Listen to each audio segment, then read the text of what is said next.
इस बार का प्रसंग है संग की महिमा। सुसंग की महिमा क्या है और कुसंग की महिमा क्या है। अच्छे लोगों का संग जब मिलता है तो जीवन पर उसका क्या प्रभाव पड़ता है, और बुरे लोगों का संग मिलता है तो जीवन पर क्या प्रभाव पड़ता है। आज के इस युग में खासकर युवाओं के लिए, लड़के लड़कियों के लिए बड़ा ही महत्वपूर्ण प्रसंग है, युगानुकूल है। क्योंकि मनुष्य के जीवन में सबसे महत्वपूर्ण चीज क्या है। कुछ लोग प्रेम बोलेंगे कि प्रेम जीवन की सर्वाधिक मांग है, प्रारंभिक मांग और शायद अंतिम मांग भी है। सही है, धन पद यश नहीं है। अगर प्रेम नहीं तो जीवन रीता का रीता, खाली का खाली रह जाता है। लेकिन आज हम कहना चाहेंगे जीवन का प्रेम भी अगर उससे सिर्फ मांग है, डिमांड है, तो प्रेम भी मर जाता है, प्रेम दुर्गंधित हो जाता है। प्रेम में मांग नहीं होनी चाहिए, सिर्फ देना देना और देना होना चाहिए। अगर आप देते रहते हैं तो आपका प्रेम सुगंधित होगा। कहते हैं ना, प्यार बटोरने से बिखर जाता है और देने से क्या होता है, बांटने से बढ़ने लगता है। बांटने से बढ़ता है, बटोरने से बिखरता है। यह बात हमें समझ में नहीं आती। क्यों नहीं समझ में आती? क्योंकि हमारे जीवन में विवेक नहीं है। विवेक होगा तो ये बातें समझ में आएंगी कि प्रेम देने से बढ़ता है, बटोरने से बिखरता है। भाई ये कब समझ में आएगी? ये बोध कब होगा? इस नवरात्रि अनुष्ठान में इस पर जरूर आत्मचिंतन, आत्ममंथन करें, आत्म परीक्षण भी करें, आत्म समीक्षा भी करें। जीवन का सबसे महत्वपूर्ण चीज है विवेक। विवेक का मतलब क्या होता है? सामान्य तौर पर हम क्या कहते हैं? जो सिर्फ दिमाग से सोचता है, दिमाग से काम करता है, कुटिलता होती है उसमें, सिर्फ स्वार्थ और अहंकार की बात करता है। और जो सिर्फ दिल से सोचता है, दिमाग कुटिलता पैदा करता है और सिर्फ दिल भावुकता पैदा करती है। भावुकता भी एक प्रकार का नेगेटिव इमोशन है, प्योर इमोशन नहीं है, परवर्टेड इमोशन है, प्रदूषित ऊर्जा।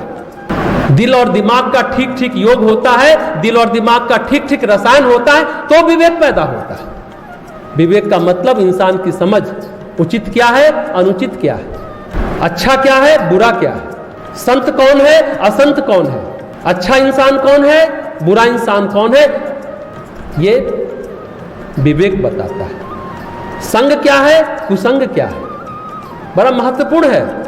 किसके संग रहे, किसके साथ रहे, किसके साथ जीवन बिताएं, किसके साथ नहीं बिताएं, ये कौन बताता है? ये विवेक हमें बताता है। क्योंकि प्रकृति में तो सब कुछ है, नेगेटिव भी है, पॉजिटिव भी है, दोनों मिलेगा आपको। प्रकृति में दो नियम है, संतुलन का नियम है, प्रकृति में एक संतुलन का सिद्धांत भी है, और परस्पर विरोध का भी नियम है। दो चीजें हैं।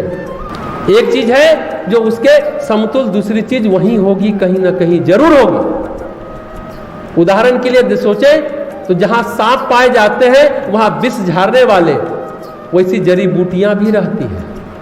अब ये हमारे विवेक पर, हमारी समझ पर निर्भर है कि हम कब क्या, किस चीज का कैसे उपयोग करते हैं।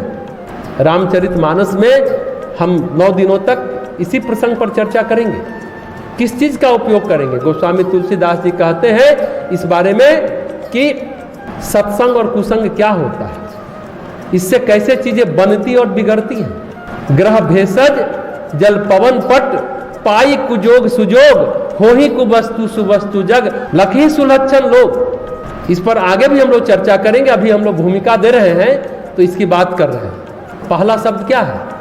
कुसंग क्या करता है और सुसंग क्या करता है, सत्संग क्या करता है, कैसे चीजें बनती और बिगड़ती है।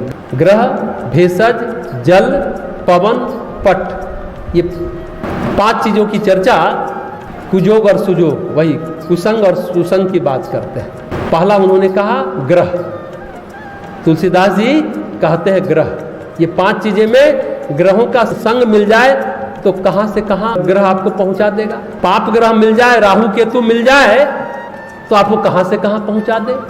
तुलसीदास जी ग्रह दोष के प्रभाव को बताते हैं।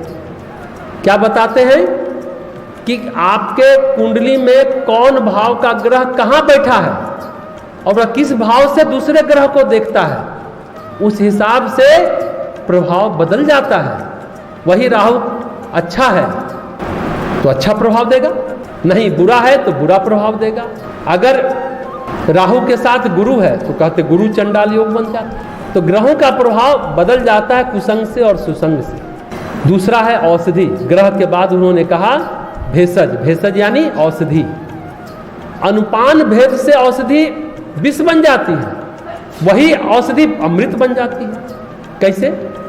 जैसे एक मुलहठी औषधि लीजिए, जड़ी बूटी है, पानी के साथ पीते हैं तो एसिडिटी को दूर करेगा। अनुपान भेद से प्रभाव बदल जाता है। दूध के साथ लेते हैं तो पौष्टिक है, शहद के साथ लेते हैं, मधु के साथ लेते हैं तो कफ निकालता है। अनुपान भेद से उस औषधि का प्रभाव बदल जाता है। संग क्या मिल रहा है? वही गोल मरीच है, काली मिर्च, पीपर जिसे बोलते हैं अंग्रेजी में। उसका तासीर ठंडा होता है। लोग गर्मी में काली मिर्च को पीस करके पानी के साथ लेते हैं तो ठंडक देता है, एसिडिटी को दूर करता है, पित्त को मारता है, पीएच लेवल को ठीक रखता है, यानी क्षार को बढ़ाता है, अल्कलाइन करता है बॉडी को। वही तेल में, तवा पर, कढ़ाई में पीस करके डालिए तो वही पित्त बढ़ाता है। एक तरफ पित्त शामक है, एक तरफ पित्त उद्दीपक है। अनुपान भेद औषधि। तुलसीदास जी कहते हैं भेषज के बारे में, प्रभाव बदल जाता है। तीसरा शब्द है उनका जल। जल में मिश्री मिला दे तो कुछ और नमक मिला दे तो कुछ और।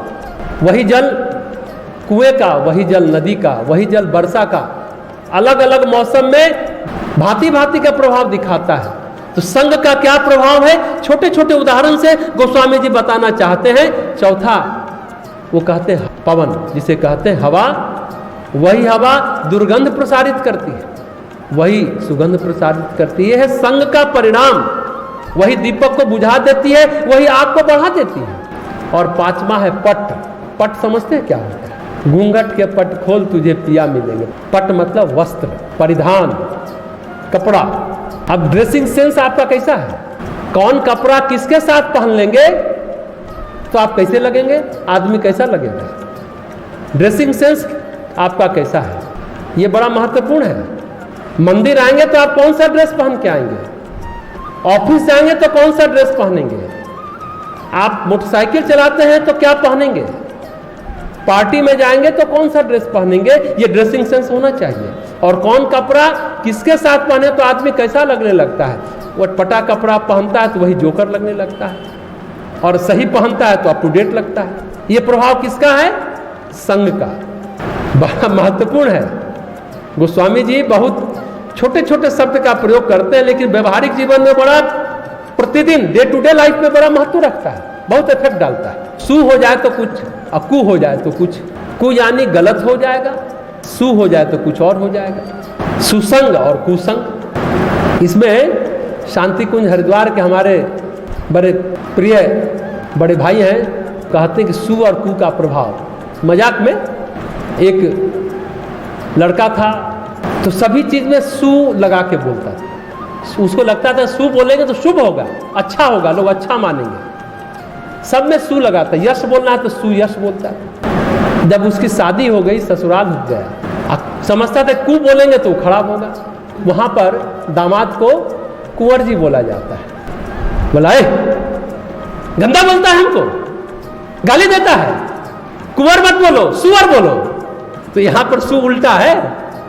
मजाक में चलिए थोड़ा हास परिहास होना चाहिए, लेकिन सु का प्रभाव अच्छा होता है, शुभ होता है, कु का प्रभाव गलत होता है।